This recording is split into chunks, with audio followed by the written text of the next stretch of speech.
중앙항체과가 연세는 18세에서 55세에서 224 이렇게 나오고 65세 이상에서는 277이 나왔다. 그리고 아스트라제네카 1차 접종 4주 지나서 215, 그 다음에 2차를 맞고 4주 지나서 372 이렇게 나왔네요. 진행하면서 중용량과 고용량을 이렇게 책정하면서 중용량에서는 507.2, 고용량에서는 723.6, 모더나가 상대적으로 또 775, 685, 552 이렇게 중앙항체가가 상당히 높게, 모더나와 셀리드는 좀 높게 나왔죠.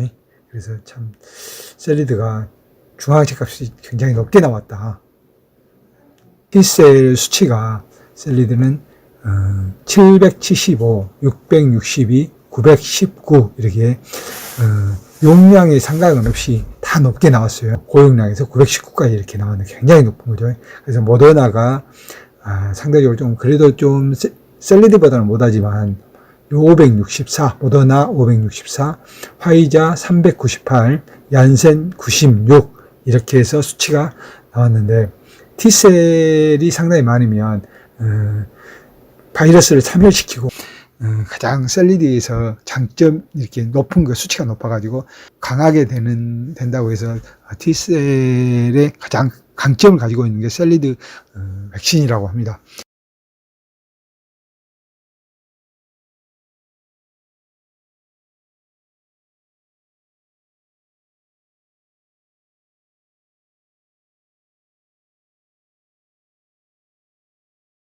저희들이 이렇게 조금 변형된 백신도 역시 이 데이터에서 보여주듯이 원숭이 실험이나 마우스 실험에서 예전 백신과 동일한 그 효능을 가지고 있다는 걸 이미 증명한 바가 있고요. 을 면제해 주기를 변경된 벡터에 대해서 식약처에 오랜 기간 요청해 왔으나 잘 받아들여지지 않았습니다.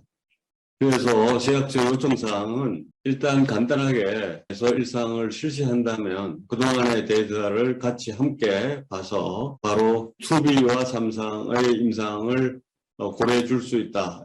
지금 임상시험까지 하시고 지금 중간에 어려움을 한번 보여주셨지 않습니까?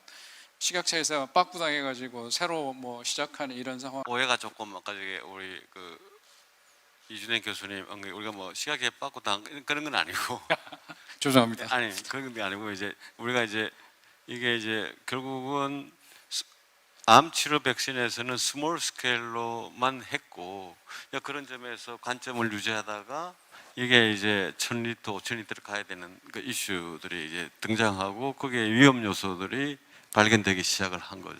예, 그 말씀을 드렸던 겁니다. 예, 제가 어휘 선택을 잘못했어요. 그래서 어떻게 생각하면 식약처의 문제가 아니라 우리 자발적인 노력, 자발적으로 우리가 이제 이게 불안의 요소가 되어서 나중에 이제 상당히 대량으로 생산해서 많은 돈을 투입하고 시간이 걸렸는데 QC에서 걸려가지고 문제가 되면 위험에 빠져버리죠. 그러니까 우리 스스로가 냉철하게 생각하고 한두 달 늦어지는 부분을 감수하고 완벽하게 그 시간을 다 거의 회복해서 지금 우리가 경험이 부족했던 CMC 부분도 예전에 한 번 했던 걸 가지고 두 번 하니까 더 완벽해지고 그러니까 디자인도 더 완벽해지고 이게 이제 짧은 시간에 그냥 진을 뺐지만은 그 두 번을 과정에 많은 고생을 하면서 그 어려움을 겪었지만 이제 시간은 다 회복했는 거고 이 가지고 임상 실험을 처음부터 다시 했습니다. 그러니까 일상은 끝났습니다. 나중에 다시 요약해서 말씀드렸고 일상은 다 투여가 끝났고 결과가 오히려 저희들이 예전 오늘 발표한 것보다 결과가 좀 더 좋아요. 근데 그 벡터가 좋아서가 아니고요.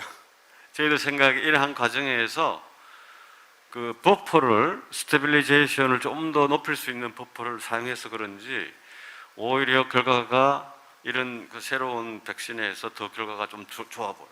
그래서 저희들이 이걸 근거로 해서 나중에 정리해서 말씀드리겠지만 2B 3상을 조만간 시작할 수 있을 것 같고요. 셀리드의 그 백신 개발 현황을 우선 전체적으로 설명을 좀 드리면 저희들이 제일 최초에 시작한 거는 1, 2, 2A까지 끝내고 중간에 저희들이 대량 생산에 좀 용이성을 고려해서 팩터를 조금 수정 보완을 했었고, 그래가지고 이제 임상 실험은 완료를 했습니다. 완료를 했고, 오늘 뭐 자료는 없지만 저희들이 이미 같은 플랫폼 백신에 비해서 유효성이 훨씬 좋은 것을 저희들 자체 분석 결과를 가지고 있습니다. 그걸 근거로 해서 지금 투비하고 삼성을 이제 국내외에 하려고 국제 백신 연구소와 함께 같이 여러 가지 그 임상 디자인을 같이 하면서 식약처에다가 IND를 신청해 놓은 상태에 있고, 열심히 지금 IND 관련해서는 식약처와 여러 가지 언론을 계속 하고 있습니다. 한편 저희 같은 소규모 기업들 입장에서는 지금 뭐 임상하는 것도 중요하지만 빠르게 이제 그 대량 생산을 해서 그 국가에 이제 뭐 공급하는 이제 이런 것들도 매우 중요하기 때문에 사실은 대량 생산 체계 구축을 위한 정부 지원이 지금은 프로그램이 없습니다.